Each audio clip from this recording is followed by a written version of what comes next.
Hi అందరికీ నమస్కారం. సముద్రాల forms నుంచి మీ సందీప్. పక్కన కందికుప్పం అనేసి అక్కడ కాలభైరేశ్వరుని గుడి ఉందన్నమాట. నేను నా కొన్ని రీల్స్లో కూడా నేను చూపించినాను. కాలభైరేశ్వరుడి గుడి చాలా బాగుంటుంది. సో ఫ్యామిలీతో ఈరోజు కాలభైరేశ్వరుని గుడికి వెళ్ళి అక్కడే భోజనం చేసుకొని తర్వాత మళ్ళీ ఫామ్ హౌస్కి వస్తానన్నమాట. ఇది ఈరోజు అనుకున్నటువంటి ప్లాన్స్. ఈ ప్లాన్స్ ఏ విధంగా అనుకున్న ప్రకారం జరుగుతుందా లేదా ఏదైనా మార్పులు ఉందా అనేది చూద్దాం. ఇప్పుడు ఫామ్ హౌస్ నుంచి బయలుదేరి కృష్ణగిరి కుప్పం హైవేకి వచ్చినాను. ఇక్కడ వెయిట్ చేస్తున్నాను. ఎందుకంటే ఫ్యామిలీ కుప్పం నుంచి అమ్మ నాన్న పిల్లలు మిస్సెస్ అందరూ బయలుదేరినారు. వాళ్ళు ఇప్పుడు ఆన్ ద వే ఉన్నారు, ఆటోలో వస్తారు. టైం దొరికినప్పుడంతా కృష్ణగిరికి వెళ్తూనే ఉంటాము. కృష్ణగిరి అనేది మాకు సెకండ్ హోమ్ టౌన్ అనమాట. కుప్పం నుంచి 30 కిలోమీటర్లు. మేము బంగారు కొనాలన్నా, బట్టలు కొనాలన్నా, పెళ్ళికి వస్తువులు కొనాలన్నా అన్నీ మేము కృష్ణగిరిలోనే చేస్తామన్నమాట. ఎందుకంటే ఆ కాలం నుంచి మాకు కృష్ణగిరితో అంత అవినాభావ సంబంధం. వచ్చేసినారు. ఇప్పుడు ఫ్యామిలీతో వెళ్తాం. అందులో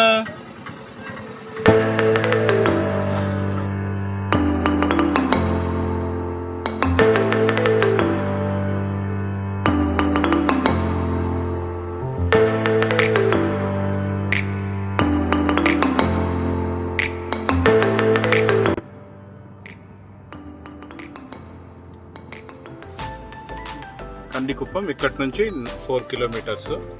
ఇంకా దాదాపుగా మనము రీచ్ అయినట్లే. పదండి వెళ్తాం, టైం అవుతాం. ఎండ ఎక్కడ వదులుతావమ్మా చెప్పులు?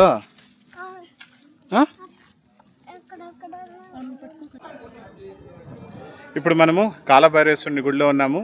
ముందుగా చెప్పినట్లే ఇది కందికుప్పం కృష్ణగిరి జిల్లాలో ఉంటుంది. కుప్పం నుంచి 22 కిలోమీటర్ల దూరంలో ఈ కాలభైరేశ్వరుని గుడి ఉంది. నా రీల్స్లో కూడా నేను మీకు చూపించినాను. చాలా రీల్స్లో ఈ గుడిని చాలా వరకు హైలైట్ చేసినాను. చాలా ప్రశాంతంగా ఉంటుంది కాలభైరేశ్వరుని గుడిలో. ఈరోజు మనము ప్రసాదము, అన్నదానం, మామూలుగా ఇక్కడ భోజన ఏర్పాట్లు కూడా ఉంటుంది.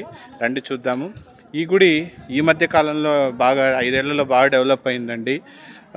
తమిళనాడు నుంచి, కర్ణాటక నుంచి కూడా, ఆంధ్ర నుంచి కూడా ఎక్కువగా వస్తారు. ఎస్పెషలీ ఓం శక్తి మాల టైంలో అయితే భక్తుల తాకిడి ఎక్కువగా ఉంటుంది ఈ గుడిలో. ఇక్కడ గోశాల కూడా ఉంది. ఈ గోశాలలో మనము ఆవులను కూడా మనం దానం చేయొచ్చు.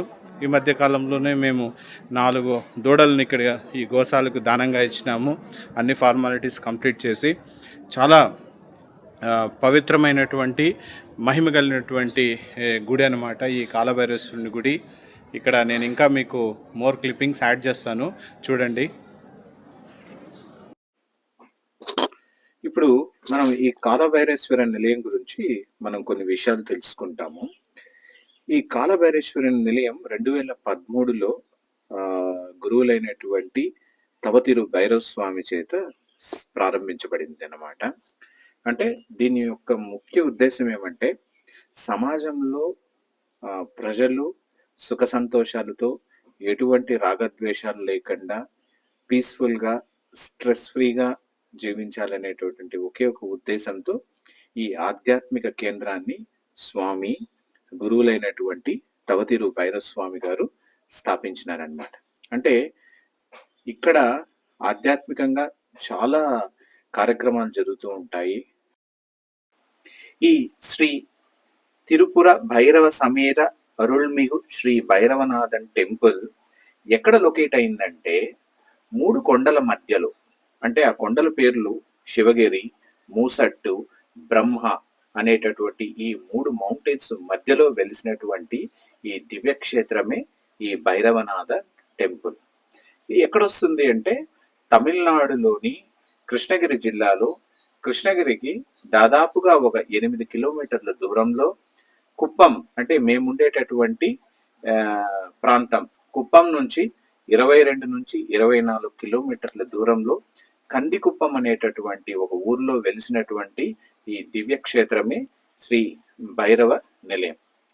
ఇంకిప్పుడు మనం ఇక్కడ ఉన్నటువంటి గురువు గారి గురించి మాట్లాడుకుందాం. నేను ఇప్పుడే చెప్పినట్లు గురువు గారి అర్లీ లైఫ్ ఏ విధంగా ఉండింది అనేది నేను ఇప్పుడు చెప్తాను, చూడండి. గురువు గారు చిన్నప్పటి నుంచినే భక్తి శ్రద్ధలు ఎక్కువ అన్నమాట.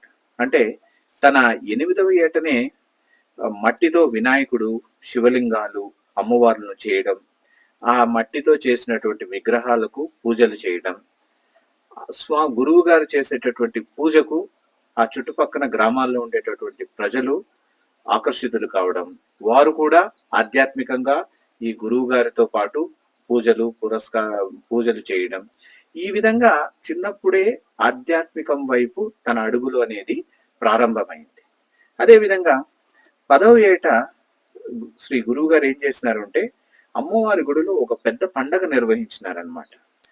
ఆ పండగ అనేది తన జీవితంలో ఒక రకంగా మైల్ స్టోన్ అని చెప్పచ్చు, లేకపోతే ఒక మలుపు అని కూడా మనం చెప్పుకోవచ్చు. ఎందుకంటే తను నిర్వహించినటువంటి ఆ పండగకు చుట్టుపక్కన ఉండేటటువంటి గ్రామాల ప్రజలందరూ ఏకమై ఆ పండగలో భాగం కావడము, ఆ పండగ విజయవంతం కావడము, తద్వారా గురువు గారికి ఇంకా ఆధ్యాత్మిక చింతన అనేది ఎక్కువ కావడం,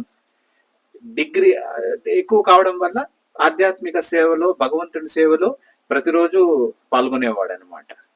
ఆ విధంగా చేస్తూ డిగ్రీ అయిన వెంటనే 2012లో శ్రీ భైరవనాథన్ టెంపుల్లో స్వామి గురువు గారు ప్రతిరోజు పూజలు చేయడము, హోమాలు చేయడము, పండగలను నిర్వహించడము, ఈ విధంగా చేస్తూ ఆ క్షేత్రానికి గురువుగా ఆవిర్భవించినారు.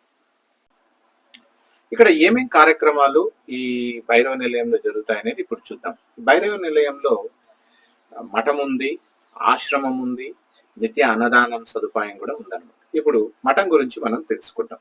ఈ మఠంలో ప్రతిరోజు దైవారాధన అనేది జరుగుతుంది, దీపారాధన జరుగుతుంది, భజనలు, అదేవిధంగా సత్సంగము, ఇవన్నీ కూడా గురువు గారి ఆధ్వర్యంలోనే జరుగుతుంది.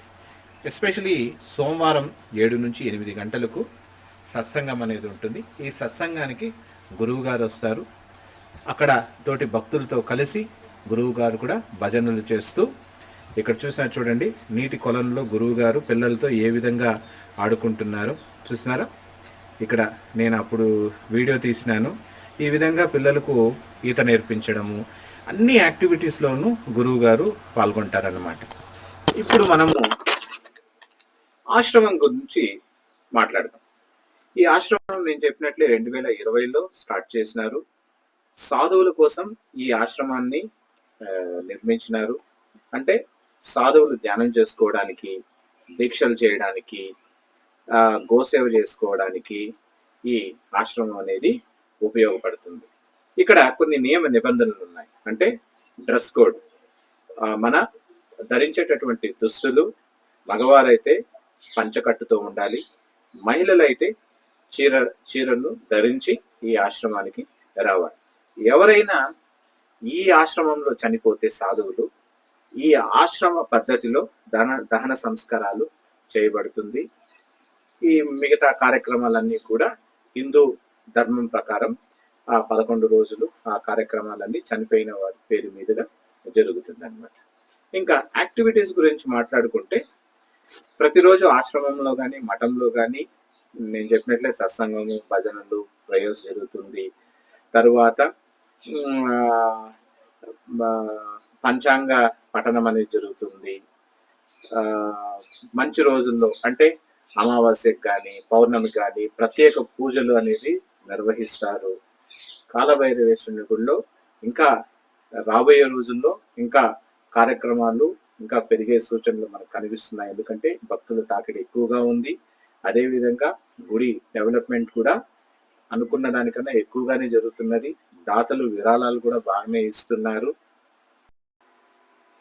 ఈ భైరవ నిలయాన్ని మన ఆంధ్ర కానీ తెలంగాణ మిత్రులు మీరు ఇటువైపు శబరిమలైకి వచ్చేటప్పుడు ఖచ్చితంగా మీరు ఈ నిలయాన్ని మీరు సందర్శించవచ్చును. ఎందుకంటే కృష్ణగిరి మీదే వెళ్తారు కాబట్టి శబరిమలైకి మీరు ఇటువైపు వచ్చినప్పుడు పక్కనే కాబట్టి చూసుకొని అక్కడ అన్నప్రసాదాలు తీసుకొని భగవంతుని ఆశీస్సులు తీసుకొని వెళ్తారని ఆశిస్తూ ఈ వీడియో అంటే ఈ పర్టికులర్ టెంపుల్ విజిట్ వీడియో నేను ఇక్కడితో కంప్లీట్ చేస్తున్నాను. నెక్స్ట్ ఈ టెంపుల్ అయిన తర్వాత మిగతా ఎక్కడికెక్కడికి వెళ్తామనేది అది నేను లైవ్లో మీకు నేను చూపిస్తూ నేను తీసుకెళ్తానండి. ఎందుకంటే ఇది బ్యాక్గ్రౌండ్లో ఎందుకు నేను వాయిస్ ఓవర్ ఇచ్చి చేస్తున్నాను అంటే అక్కడ సౌండ్స్ ఎక్కువగా ఉన్నాయి, నాకు కాపీరైట్ ఇష్యూ వచ్చే ప్రమాదం ఉంది కాబట్టి, ఎందుకంటే కొన్ని సాంగ్స్ ఇవన్నీ ప్లే అవుతున్నాయి కాబట్టి నేను వాయిస్ ఓవర్ ఇచ్చినాను. ఎటువంటి డబ్బులు తీసుకోరు, కానీ మీరు గుడికి డెవలప్మెంట్కి ఏదైనా మీరు డొనేషన్ ఇవ్వాలంటే ఇక్కడ ఇవ్వచ్చు అనమాట. కందిపప్పు, బియ్యము ఇలాంటివి కూడా మీరు ఇవ్వచ్చు. ఏదైనా ముఖ్యమైన రోజులు మీరు మీ పేరుతో ఇక్కడ అన్నదానాన్ని కూడా ఏర్పాటు చేసుకోవచ్చు. ఇది డైనింగ్ హాల్.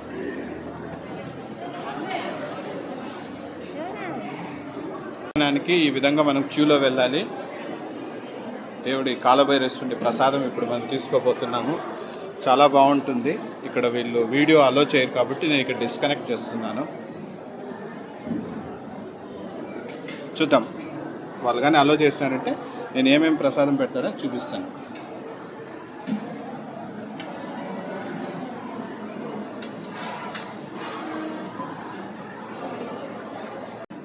కాలభైరవేశ్వరుని ప్రసాదం మహాప్రసాదం. ఎంత మంచి హోటల్కి వెళ్ళినా ఈ రుచి అనేది ఉండదు.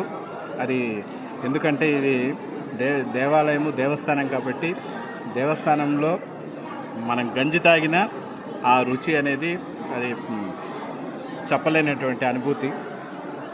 కాలభైరవేశ్వరుని గుడికి వచ్చి ఇక్కడ కానీ మనము ఏమైనా విరాళం ఇవ్వాలి అనుకుంటే పప్పులు కానీ, దినుసులు కానీ, లేకపోతే బియ్యము ఇలాంటివి ఇవ్వాలంటే ఇక్కడ இவ்வச்சு అనమాట.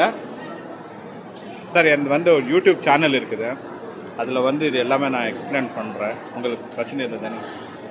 அங்கே பர்மிஷன் கேட்டீங்களா? கேட்டேன். என்ன சார் இங்கே வந்து விராளம் கொடுக்கணுன்னா இங்கே வந்து கொடுக்கணுமா? இல்லைங்க, இங்கே வந்து பக்தர்கள் வந்து வெளியிலிருந்து ஒரு சில பொருட்கள் வந்து வாங்கிட்டு வர முடியல அப்படின்னுவாங்க. அப்போ வந்து சாமி வந்து இங்கே மளிகை, இங்கே என்ன தேவையோ அந்த மளிகை பொருட்கள் மட்டும் இங்கே வச்சிருக்காங்க சாமி.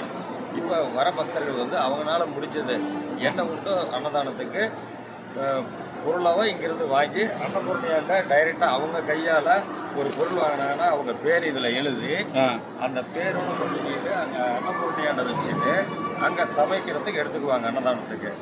அந்த ஒரு சிஸ்டம் வந்து சாமி சூப்பர், நல்லா இருக்கு. ஆனால் இங்கே வாங்கிட்டு இங்கே கொடுக்கலாம். ஆமாம், பக்தர்களுக்கு வந்து இது ஒரு ஆப்பர்ச்சுனிட்டி, ஒரு நல்ல. இப்போ நாங்கள் இப்போ அப்படி தான் நாங்கள் வந்தோம், எதுவுமே எடுத்துகிட்டு வரல. ஸோ இப்போ வந்து இங்கே வாங்கிட்டு இங்கே கொடுக்கலாம். அது நல்லது.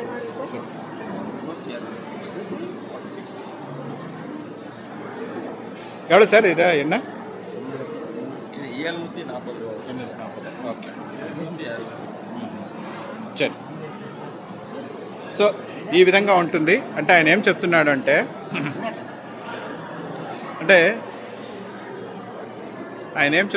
అంటే ఈ గుడికి వచ్చిన తర్వాత మీరేమి తీసుకురాకుండా ఏదైనా విరాళం ఇవ్వాలి అనుకుంటే ఇక్కడ ఆల్రెడీ ఒక దీన్ని ఏమంటారు, మామూలుగా స్టోర్స్ అన్నమాట. మనకు కిరాణా కొట్టు అంటాం కదా, ఇలా ఒక స్టోర్ ఉంటుంది. అక్కడే మనము వాళ్ళ దగ్గరే కొనుక్కొని పప్పు దినుసులు కానీ, బియ్యం కానీ, ఏది కానీ కొనుక్కొని ఇక్కడ అన్నదానం జరుగుతూ ఉంటుంది. ఆ అన్నదానికి కావాల్సినటువంటి సరుకులను మనము విరాళంగా ఇవ్వచ్చు అనమాట, డొనేషన్గా ఇవ్వచ్చు అనమాట. సో ఇది కూడా ఒక మంచి కార్యక్రమం. అంటే మీరు డబ్బులే కాదు, మీరు మామూలుగా వంటకు ఇక్కడ అన్నదానానికి ఏమేం కావాల్సి వస్తుందో వాటివి మీ శక్తికి తగిన విధంగా మీరు ఇక్కడ ఇవ్వచ్చు. సో ఇప్పుడు మనం కూడా ఇక్కడ భోజనం చేసినాము, దేవుడి ప్రసాదంగా తీసుకున్నాము. చూడండి, స్టోర్స్ ఇక్కడే ఉంది. ఈ స్టోర్లో కొని అక్కడ వంటగదికి ఇచ్చినారు అంటే మీ పేరు మీదుగా ఇస్తారు. అంటే ఆ పదార్థము రేపు చేయబోయే వంటలో మీ పేరు తరపునగా అది వడ్డించబడుతుంది. అది మనకు ఒక ఆత్మ సంతృప్తి అనమాట. ఈ విధంగా నేను వచ్చి ఎట్లా తిన్నానో అందరూ తింటారు కాబట్టి మన వంతు సహాయంగా మనము ఈరోజు ఈ విధంగా మనం డొనేట్ చేసినాము అంటే మనల్ని చూసి ఇంకో నలుగురు చేస్తారు. விமலநாதன் ரொம்ப தேங்க்ஸ். இப்போ வந்து அந்த கிச்சனுக்கு கொண்டு போய் கொடுக்கணுமா? ஆமாங்க, அதில் உங்கள் பேர் மட்டும் எழுதுங்க. எங்கே? சரி, பேர், ஊர்.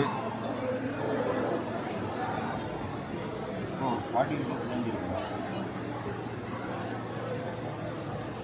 குப்பம் ஆந்திரா அப்படின்னு எழுதிட்டு இருக்கிற. சரி, நீங்கள் எடுத்தாரு என்னோட சேனல் பேர் வந்து இங்கே எழுதணுமா? சரி சரி ஐயா, இங்கே பாருங்கள், சமுத்ராலா ஃபார்ம்ஸ் அப்படின்னு நான் எழுதிட்டு இருக்கிறேன். இது என்னோட யூடியூப் சேனல் பேர். நீங்கள் வந்த உடனே லைக் பண்ணி ஷேர் பண்ணால் போதும். உங்களுக்கு வந்து டெய்லி விவசாயம் பற்றி நிறைய விஷயங்கள் வந்துகிட்டே இருக்கும். சரிவா?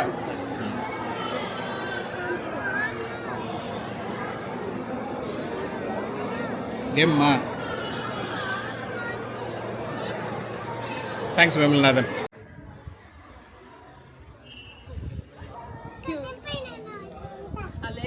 ఎండ చాలా ఎక్కువగా ఉందండి. నేను ముందుగా చెప్పినట్లు కుప్పంకు ఇక్కడికి ఎండ తీవ్రత అనేది చాలా ఎక్కువగా ఉంది. నేను ఈ టెంపుల్ను కవర్ చేస్తానని అనుకుంటున్నాను. వచ్చినాము, దర్శనం చేసుకున్నాము. దర్శనం తర్వాత అన్నదానం కౌంటర్కి వెళ్ళి అక్కడ దేవుడి ప్రసాదం తీసుకున్నాము. ఇక్కడితో నేను ఈ టెంపుల్ విజిట్ అనేది కవరింగ్ని క్లోజ్ చేస్తున్నాను, వైండప్ చేస్తున్నాను. నెక్స్ట్ ఎక్కడికి వెళ్తామనేది చూద్దాం, చూపిస్తాను, చూడండి.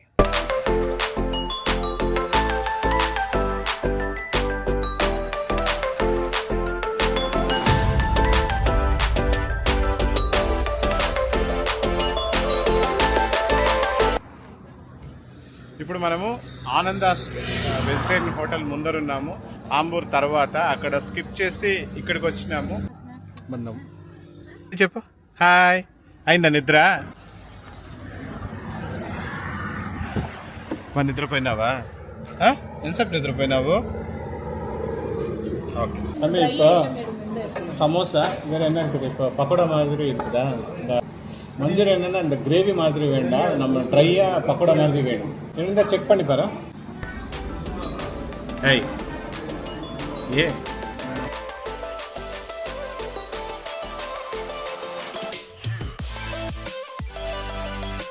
మీరు ఎప్పుడు వచ్చినా కానీ తమిళనాడులో ఫిల్టర్ కాఫీ ట్రై చేయండి. చాలా థిక్గా ఉంటుంది పాలు, at the same time decoction కానీ ఆ ప్రపోర్షనేట్ చాలా బాగుంటుంది. చూస్తున్నారా, ఫిల్టర్ కాఫీ వెరీ అరోమాటిక్ అనమాట. తమిళనాడు కర్ణాటకకు వస్తే వితౌట్ కాఫీ మీరు బ్రేక్ఫాస్ట్ కానీ డిన్నర్ కానీ కంప్లీట్ చేయలేరు, అంత బాగుంటుంది ఫిల్టర్ కాఫీ. ఇప్పుడు కందికుప్పంలో గుడిలో భోజనం చేసుకొని బయలుదేరి మా ఫామ్ హౌస్కి వెళ్తున్నాము. ఫామ్ హౌస్కి వెళ్ళేటప్పుడు ఇది ఆఫ్ రోడ్. చూడండి, లెఫ్ట్ సైడ్ ఉండేదే మా మామిడి తోట, మ్యాంగో గార్డెన్. గత వీడియోలో అన్నీ చూపించినాను చూడండి.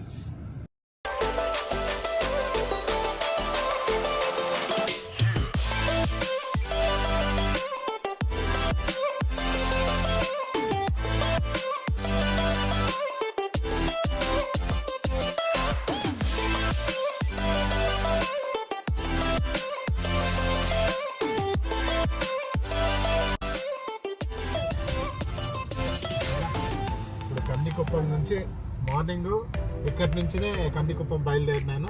మళ్ళీ కందికుప్పం నుంచి ఇప్పుడు ఫామ్ హౌస్కి ఎంటర్ అవుతున్నాము. ఇక్కడ సాయంకాలం నైట్ వరకు ఇక్కడే ఉండి ఇక్కడే డిన్నర్ చేసుకొని నెక్స్ట్ ఇంటికి వెళ్తామన్నమాట. ఇది సండే ప్లాన్.